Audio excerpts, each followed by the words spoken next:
I warn heavily about the spiritualism, the mystery religion. I warn heavily about this stuff. Our fight isn't against flesh and blood, but it is against the darkness and the principalities and all that jazz. And so the embracing of spiritualism is something that exploded in 2024. We got massive public displays of pagan religions and pagan rituals going all over the place, and people were celebrating them. Everywhere you looked, there's some type of pagan witchcraft, mystic ritual or display in the spotlight. It was on the big cameras. It was in the big news and whatnot. Of course, everybody remembers the Olympic stuff that was going on that was absolutely just filled with pagan rituals and mythology and all these other spiritual type of stuff. I reported on this, which I didn't really see anybody else talking about it, which of course was the Guardian of Darkness display that took place in Toulouse, France, which has to do with the giant mechanized bull, giant mechanized spider, and Lilith, giant mechanized Lilith, all on display for millions, including children, to watch these things dance around the streets and be celebrated. Of course, they had it at Hellfest, which is a giant concert that they put on, but this was a part of a giant play that was going on in the middle of France. And I showed the video. You can find this, the video on my channel. Just go back a few months to October. This just happened in October. And you just see all these people just looking up in amazement at just these evil beings. Kids there looking up at these things. They're embracing, they're enjoying these evil pagan satanic displays, public displays, and it's all across the world that this stuff is happening. Of course, you hear the voices here and there in objection, but for the most part, everybody's just embracing these public displays of paganistic religions and whatnot. A couple other things that took place was the shaman ritual, prayer ritual that happened at the WEF Davos meeting. I also have that video on there as well, where they brought in the one of the top shamans to come and pray and perform rituals over some of the leaders at the World Economic Forum. And you can see her, doing the rituals and blowing into their foreheads or the third eye to give them power and strength through darkness, dark spirits and whatnot. That's another thing that took place center stage at the Davos meeting. Again, just on display. These things used to happen backdoor, but now they're being fully put on for everybody to see. We all saw the Sikh prayer that was put on in the middle of the RNC convention, where I saw Christians defending that. Again, you want to talk about deception and all this type of stuff. The only reason why they defended it was because it was Republican. And so they put Republican before Christian, and that we can't be doing that. But we had the Sikh prayer that was done at the RNC. Then, I'm not sure if people saw this, but this just happened the 21st of December. Was the UN has now made the December 21st the day of meditation. I don't know if anybody saw this. It says global unity through inner peace. UN has declared 21st of December as World Meditation Day. It says the United Nations has declared the 21st of December as World Meditation Day. It is going to be an annual event observed to promote the importance of mental and emotional well-being through meditation. The meditational practice helps people connect with their inner selves, manage emotions, and develop greater awareness. It is a simple yet powerful tool offering profound benefits to both individual and collective health. This is a practice that when we read Deuteronomy, I believe it's Deuteronomy 18, it says, avoid this. Do not participate in this evil thing. It's an abomination to the Lord. But now we've got the UN that says, nope, it's now World Meditation Day. And it goes on to say, it has connections to the Sustainable Development Goals. Again, if you guys want to know the in-depth of how all the UN and SDGs and how all this stuff interconnects with spiritualism and whatnot, End Times New Age series. It's long, I get it, but I continuously get questions from people that I just tell them, go watch the series. If you guys want to have so many questions answered. Just watch the series. I know it's long. It's 24 parts. I get it.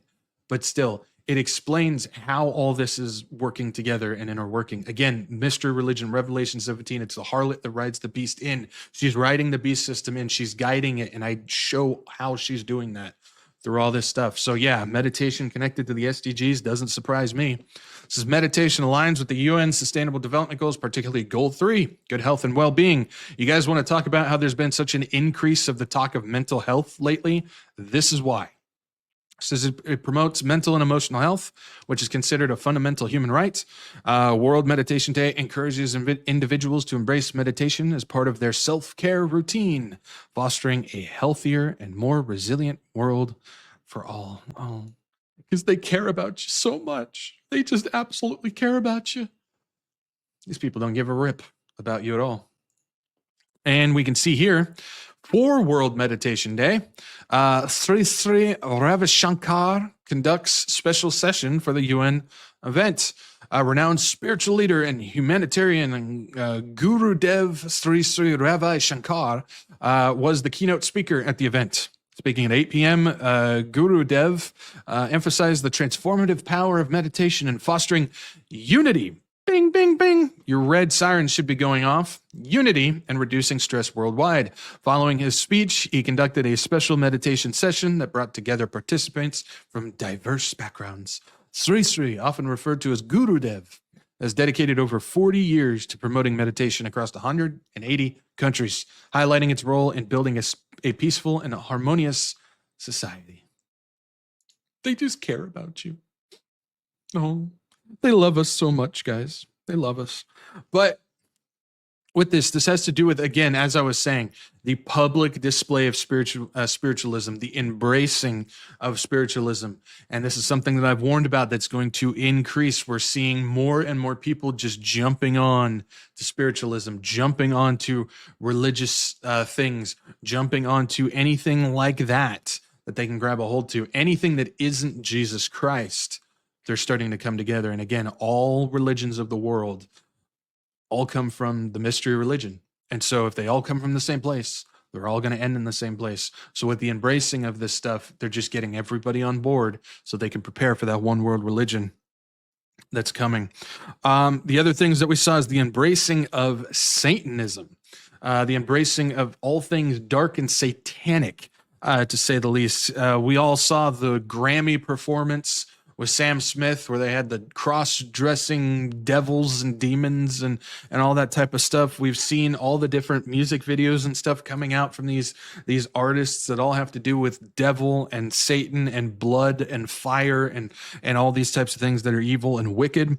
I talked about the Taylor Swift possession amnesia that's going on at her concerts. That's witchcraft being deployed through music for sure, where people can't even remember the concert afterwards because they're being possessed throughout it. Short time possession, they call it amnesia, of course. But we're seeing the embracing of Satanism all over the place, whether it's symbols, movies, music, live events, just everywhere. What used to be hidden, what used to be things that wasn't okay for public display is now becoming more and more embraced in the world today. And so some people might look and go, Satanism and spirituality, they're one and the same. I'm telling you guys, they're one and the same. And then the other thing, that's all the secular stuff, but we're seeing it in churches, man. We're seeing churches falling right and left into this spiritualistic trap. We're seeing churches embrace the alphabet agenda. We're seeing churches embrace new age practices, whether it's the Enneagram, whether it's yoga, whether it's through like chanting and meditative prayer, mindfulness practices, these types of things. We're starting to see the new age stuff being embraced by the church. Something I warned about heavily. We're seeing churches embrace the mystery music, things like Bethel, Hillsong, Elevation, Maverick City Music, Passion Music, David Crowder, Lauren Daigle, all these artists and stuff that are all part of the CCM and are all introducing these things. I call that mystery music. We're starting to see, now we're seeing churches not only using it in there, but now we're seeing pastors, even ones in the prophecy community, that are basically saying, I don't know and I don't care where this music comes from. I've seen people like Jack Hibbs and Barry Stagner and some of these other people in our communities going, I don't give a rip where the music is coming from. As long as the lyrics are fine, I don't care that I'm funding these false religions and stuff like that. The fact is it helps bring in more people in our church, and that's what we're going to use.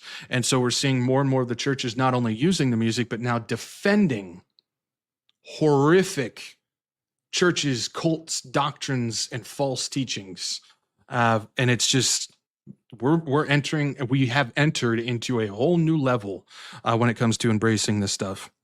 And then we're seeing it in the churches where the unification with false teachers. We're just seeing it all over the place, man. Making excuses, just aligning with false teachers, some downright heretics. Yes, there's a difference between a false teacher and a heretic. But we're seeing people that have once been good that are starting to align themselves with people that we absolutely shouldn't. Yes, we want unity in the church body, but at the same time, we need to practice biblical separation. And that's something that's been absolutely thrown out the door of the church in 2024, to say the least. So